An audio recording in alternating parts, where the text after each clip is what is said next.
before, so they simply didn't believe it could happen. In Haiti, in Pakistan, and other third world countries, sure, but they never thought something like that could happen in our country, and as a result, nearly 2,000 residents died. Again, it's the normalcy bias. We simply refuse to see evidence that's right in front of our face because it is unlike anything we have experienced before. The normalcy bias kicks in, and we continue to go about our lives as if nothing is unusual or out of the ordinary.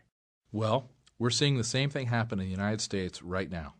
We have been the world's most powerful country for nearly 100 years. The U.S. dollar has reigned supreme as the world's reserve currency for more than 50 years. Most of us in America simply cannot fathom these things changing. But I promise you this, things are changing, and faster than most people realize. For a moment, just look at a tiny fraction of the evidence around us. Did you know that there are now nearly 42 million Americans on food stamps? That's nearly 13% of the entire population. Those numbers are up 17.5% from last year, and the number of Americans on food stamps has gone up every month for 19 months. Can a country really be in good shape when 13% of the population can't even afford to buy food? Or how about this? Although it's gone almost completely unreported in the mainstream press, a dozen or so cities across the nation, like Fresno, Sacramento, and Nashville, have hundreds of people living in modern-day Depression-era shantytowns. The Fresno shantytown has received the most publicity after a visit by Oprah Winfrey. There, about 2,000 residents are homeless. They even have a security desk at the shelter because the encampment has gotten so large. City officials say they have 3 major encampments near downtown and smaller settlements along 2 local highways.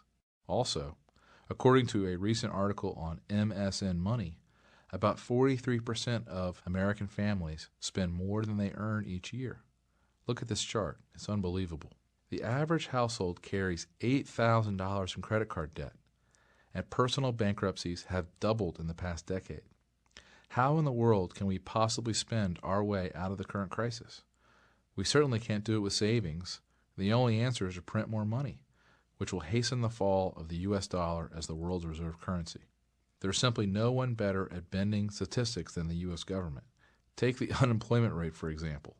Back in the 1930s, anyone without a job but not retired was considered unemployed. Today, however, the government calculates unemployment mainly by counting the number of people receiving unemployment benefits. So, when people's benefits expire, they are no longer counted, and the unemployment rate actually falls. Ridiculous, I know. The reality is, the true unemployment rate is much higher than what the government is reporting. If you don't believe me, look at 2 recent job postings I read about last week. In Long Island City, an estimated 2,000 people waited in line at the local employment office, some for as long as 4 days, to apply for 100 elevator mechanic apprenticeship positions. And in Massillon, Ohio, 700 people recently applied for a single janitorial job, paying $16 an hour plus benefits. The point is, our country is not growing jobs because the government makes it harder and harder for businesses. With current regulations in place, our country will never experience the type of growth necessary to dig our government out of the hole they've put themselves in. I'm sure you think I'm exaggerating, but just look at what the CEO of one of America's most important companies said a few weeks ago. Intel CEO Paul Otellini said in a recent speech, "I can tell you definitively it costs $1 billion more per factory for me to build, equip, and operate a semiconductor manufacturing facility in the United States." He said that 90% of the additional costs are not from higher labor rates, but from higher taxes and regulatory charges, which other nations simply don't impose. Cypress Semiconductor CEO T.J. Rogers agreed that the problem is not higher U.S. wages, but anti-business laws. He was quoted in an interview with CNET News. The killer factor in California for a manufacturer to create, say, 1,000 blue-collar jobs is a hostile government that doesn't want you there and demonstrates it in thousands of ways. Few Americans today realize that we have the second highest corporate tax rate in the world. And since Japan's new prime minister announced that he plans to reduce the country's corporate tax rate by 15%, the U.S. will soon have the highest corporate tax rate in the world. Why would anyone want to start a business here when they can do it for less money and keep more of the money they make by locating elsewhere? It's just another good reason to avoid the U.S. dollar. So is this. Did you know in 1979 there were 61 American companies that earned a top-level AAA credit rating from Moody's? Today there are only 4. Automatic Data Processing, Exxon, Johnson & Johnson, and Microsoft. Does this sound like an economic recovery to you when only 4 companies in the entire country are stable enough to earn a AAA credit rating? It certainly doesn't to me, but it's nothing compared to what's going on in the housing sector. You want to know how crazy things are in the U.S. right now? Consider the bizarre state of the Las Vegas housing market, where the New York Times reports that building is booming again in a city where nearly 10,000 new houses are empty. Thousands are in foreclosure, thousands of regular people have simply stopped paying their mortgages, and average prices are down more than 60% since 2006. What could possibly be driving this building mania? Well, it turns out that buyers don't want homes that were built during the boom because they sit in neighborhoods that look like ghost towns, and because many of these never-occupied houses are filled with cockroaches and other critters.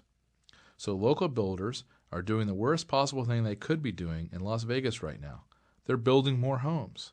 Similar scenarios are taking shape in Phoenix and other U.S. cities. Of course, this might look good for economic numbers, but all it does is make the situation much, much worse in the long run. Want to see another crazy trick some businesses are using to artificially boost their earnings? This is just incredible to me. If you've been reading my work at all over the past few years, you know that I am extremely bearish on the for-profit education sector, such as the University of Phoenix. What could possibly be wrong with institutions that offer inexpensive education to tens of thousands of students across the country? Well, to me, it's just another symptom of how distorted and crazy our economy and our country have become. Here's what I mean. One of the crazy practices some institutions employ is to actually seek the enrollment of homeless people into their programs. You probably think I'm making this up, but Businessweek recently ran a report on this practice. Why would they do this? Well, because these folks qualify for federal grants and loans that are used to pay college tuition fees. According to the reports I read, the University of Phoenix, for instance, relies on federal funds for more than 85% of its revenues. At another for-profit school, Drake College of Business, almost 5% of the student body at its Newark, New Jersey campus is homeless, Businessweek reported. Of course, the majority of these students will never be able to repay their loans, but the colleges don't care. That's the government's problem, not theirs. Once again, it's the taxpayers like you and me who will be left holding the bag. And here's another good reason why investors are afraid of holding dollars right now. One of the most worrisome problems in the stock market is that we're basically repeating the exact same situation that occurred from 1937 to 1942. Most Americans think we've had this amazing stock market recovery since the financial crisis of 2008. And we have, to a certain extent. But we are not out of the woods. In fact, during America's last real economic collapse in the 1930s and 40s, we saw a similar drop and recovery before the markets crashed all over again. The situation is eerily similar. Look at this chart. It's one of the scariest I've seen in a long time.